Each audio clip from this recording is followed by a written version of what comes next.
আমি তৃপ্তি বিশ্বাসকে শুভেচ্ছা জানাচ্ছি। উনি আরও অনেক লিখুন, লিখতে থাকুন এবং আরও অনেকবার বাঁক নিন।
এবার কবি সাহিত্যিক তৃপ্তি বিশ্বাসের কবিতার বই থেকে পাঠ করলেন প্রখ্যাত অভিনেতা ও বাচিক শিল্পী সৌমিত্র চট্টোপাধ্যায়। বুনো পাখি। পরিপূর্ণ নিটোল দুঃখ তুমি আমার, আমার জীবনের মরা ছবির মতো ম্লান তোমার আলো। প্রতি রাত কেঁদে যায় নিঃশব্দে, প্রতিটি কালো রাত্রির পর ঝিম ধরার নেশা খেলা করে। কবিতার বুনো পাখির মতো তুমি।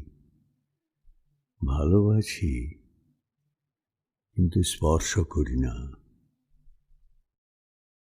মনোলিথ। চৈতন্যের বারান্দায় পায়চারি করে জল ভরা মেঘ। ঠিক এমন এক দিনে পাহাড়ের মাথায় মনের আঙিনায় উঠেছিল ফাল্গুনী চাঁদ। কিছু মেঘ দিয়েছিল ধরা, রিক্ত নিঃস্ব অলস দুপুরে কানে কানে কথা কয় প্রাগৈতিহাসিক যুগের কিছু নমুনা ছড়িয়ে ছিটিয়ে রয়েছে পাহাড়ের গায়ে। অতি পুরানো পাথরের আত্মারা এখনো ঘুরে বেড়ায়, মনোলিথের মাথায় মুকুট পরানো রয়েছে এখনো। গল্ফ কোর্সের কিছু ঘাস সংগৃহীত আছে। ভাঙা জ্যোৎস্নায় এলিফ্যান্ট ফলসের শব্দ শোনা যায়। পাইনের শুকনো বীজে ভরে গেছে মন। মসমায়ের পাশের ঢালে নেমে গেছে অশরীরী গ্রাম।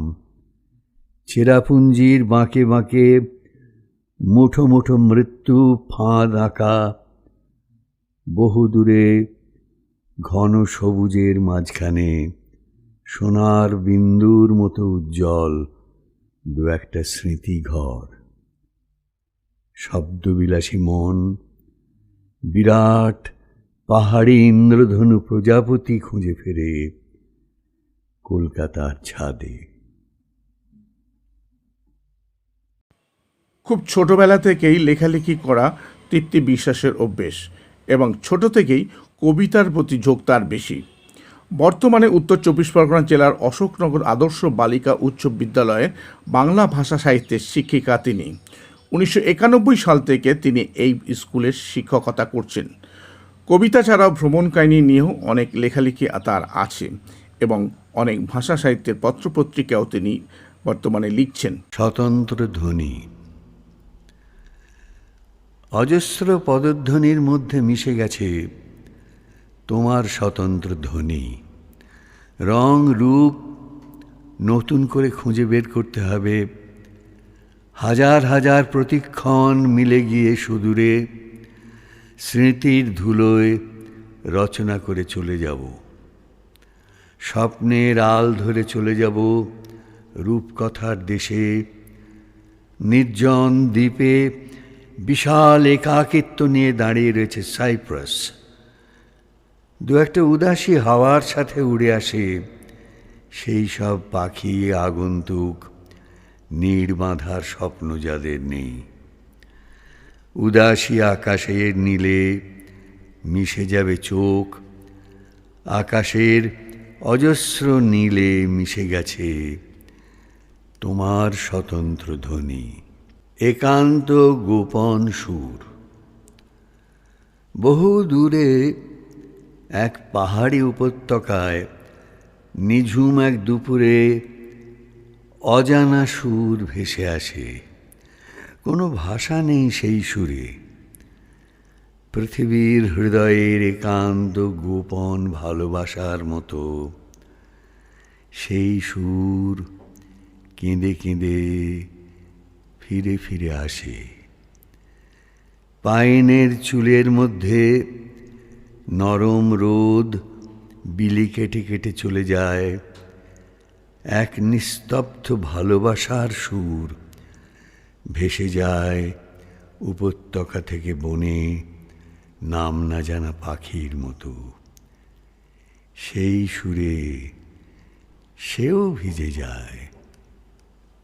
তুমি এলে, তুমি এলে আমার সেই স্বপ্ন সাম্পানে করে। তুমি এলে কিশোরীর মনে প্রথম প্রেমের পরাগ মেঘে। তুমি এলে সমস্ত সৌরভ বিকীর্ণ করে অস্পষ্ট গোপন পীড়নের মধ্যে ছেড়ে আসা কৈশোরের ভালো লাগার বেদনা নিয়ে। তুমি এলে আমার প্রথম বসন্তে জ্যোৎস্নায় স্নান করে কেয়া কুর্চি ভাটি কৃষ্ণচূড়ার মাঠ পেরিয়ে ইছামতির ঘোলা জল এড়িয়ে। তুমি এলে আমায় নিঃস্ব করে। কলকাতার কাকরগাছিতে তার জন্ম এবং কলকাতার লেডি ব্রেবোন কলেজ থেকে 1984 সালে বিএ পাশ করেন। 1986-তে যাদবপুর বিশ্ববিদ্যালয় থেকে এমএ পাশ করেন এবং 1989-তে বিএড পাশ করেন সেই কলকাতা থেকেই। তার প্রথম প্রকাশিত কবিতার বই তুমি এলে, তারপর দ্বিতীয় কবিতার বই উড়ান এবং তৃতীয় সাঁঝবেলা। প্রথম কবিতার বই তুমি এলে এর হিন্দি এবং ইংরেজি দুটি ভাষাতেই প্রকাশিত হয়।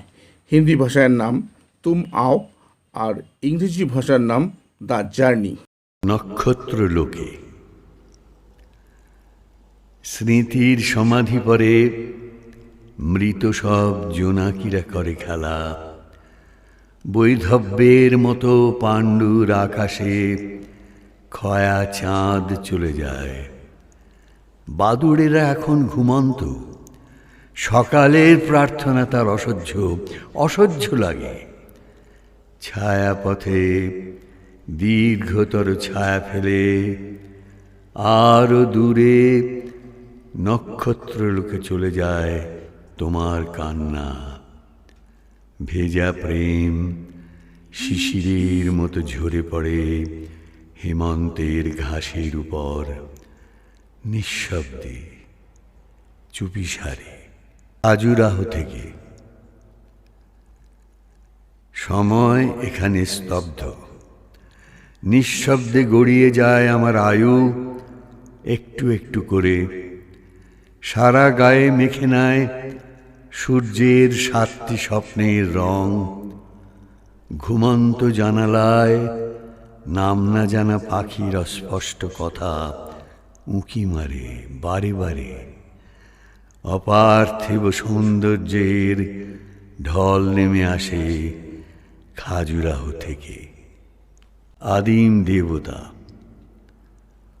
রণ পায়ে ছুটে আসে দুরন্ত হিমেল বাতাস। অসহ্য প্রতীক্ষার পর এসেছ তুমি। বাসন্তী আকাশে মাদকের মতো ছড়িয়ে যায় পেট্রোলের ধোঁয়া। প্রত্যেকটি পাথরে পাথরে আদিম কথামালা সাজানো রয়েছে স্তরে স্তরে। জীবনের ভাঙা হাটে বেদনার পসরা নিয়ে বসে আছে আদিম দেবতা। মধুমাস স্মৃতির দামামা বেজে ওঠে যখন তখন। একদিন আমারও তো ছিল অমৃত যৌবন। এখনো তো শুনি দূর থেকে ভেসে আসে সারসের সপ্তপদী গান। মদালসা ভালোবাসার সৌরভ পড়ে থাকে আম্রপালি বেদনার মাঝে। মধুমাস চলে যায় নিঃশব্দ গৌরবে। জরা তাকে গ্রাস করে প্রবল সন্ত্রাসে। শুধু আয়না জানে। চলো এই বসন্তে 50 স্পর্শ করি। বড় দীর্ঘকাল অতিক্রান্ত। খুচরো পয়সার মতো কখন যেন এলোমেলো সময় এদিক ওদিক ছড়িয়ে গেছে। 10 পয়সার মতো আজ অচল কলেজ জীবনের বিহ্বলতা। সেই সৌভিক সুশোভন সুমনারা প্রাত্যহিকতার চাপে হারিয়ে গেছে। মনের সপ্তাশ্ব আরও গতি পায়। রামধনু শুধু আজ আত্মজে মুকুলিত হয়। চুলে রূপলি ঝিলিক উঁকি দেয়। কলপের মতো বহু বিহ্বলতা চাপা দেওয়া থাকে। আয়না শুধু জানে মুখের পেলবতা কিভাবে বলিরেখায় রূপান্তরিত হয়। তার কবিতাগুলো মূলত প্রকৃতি নিয়ে। কবিতার বই অনেক শিল্পী আবৃত্তি করেছেন, কিন্তু তিনি মনে প্রাণে চাইছিলেন প্রখ্যাত অভিনেতা কিংবদন্তি বাচিক শিল্পী সৌমিত্র চট্টোপাধ্যায় তার কবিতার আবৃত্তি করুক।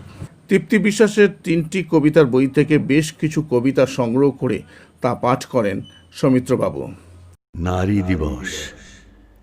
প্রথার ফ্রেমে সাঁটা হায় রে বনসাই জীবন। ভাঙলেই সমাজ ছাড়া সর্বহারা। পরমা পারমিতা কিংবা নিদিন পক্ষে তসলিমা। তোমাদের কোনো গৃহ নেই। শুধু নারী দিবসে উচ্চারিত হও বৎসরান্তে একবার। তবুও তোমরা আছো স্বতন্ত্র নারী হয়ে সেলিব্রিটি গ্লাসে ইচ্ছার বুদবুদের মতো। অদ্ভুত সময় বৃত্তে ভাসি। অদ্ভুত সময় বৃত্তে ভাসি। শপিং মলে চৈত্র সেলের হাসি। এরই মধ্যে আসে সিঙ্গুর, নন্দীগ্রাম, ভরতমণ্ডল, তাপসী মালিক। সব দেখি ভিড় করে আসে। অপঘাতে মৃতা কে? কেউ। আমি ফুলমণি বটি। শোনো কানে আমার কথাটা। এক ফালে জমিন ছিল আমাদের, আর সারাদিন বন জঙ্গলের পাতাটা শুকনো ডালটা কুড়িয়ে আনি, নালসে পিঁপড়ের ডিম খাই, ভাত ভরপেট কখনো খাই নাই।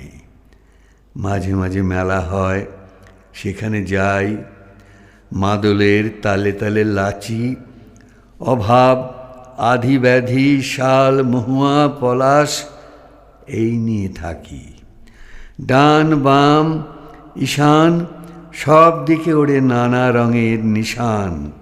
ভোটের জন্য সব বাবুরা আসে, মিছা কথা বলে, আমাদের দুঃখে তাদের পরাণ নাকি কাঁদে। ভোট বাবুদের দুপুরে চলে কচি পাঁঠার ঝোল, আমরা তবু আমলাশোল, আমলাশোল। শহরতলির কবরতলি। অতি ব্যস্ত শহরের মাঝখানে ঘুমন্ত চাতাল। একটু সরে শো ভাই, একটু পাশ ফেরো, নার্সিং হোমটাকে একটু দাঁড়াবার জায়গা করে দাও। অর্ধ মৃতরাও সঞ্জীবনী হাতে সজীব সুস্থ হোক। কবরেও প্রাণের স্পন্দন, কাক চিল শালিখের নিশ্চিন্ত আশ্রয়। দুধ সাদা সুগন্ধি ফুল কবরে, কি জানি কে দেখে, তবুও তো রোজ রোজ ফোটে এখানে কিছুটা সবুজ সময়। হাওয়া বয়ে চলে, কি জানি কোন কালে কোন সাহেব সন্তান শুয়েছিল কবরে, সেই দখলে জায়গা ছিল বলে তবু তো সবুজ কিছুটা কথা বলে।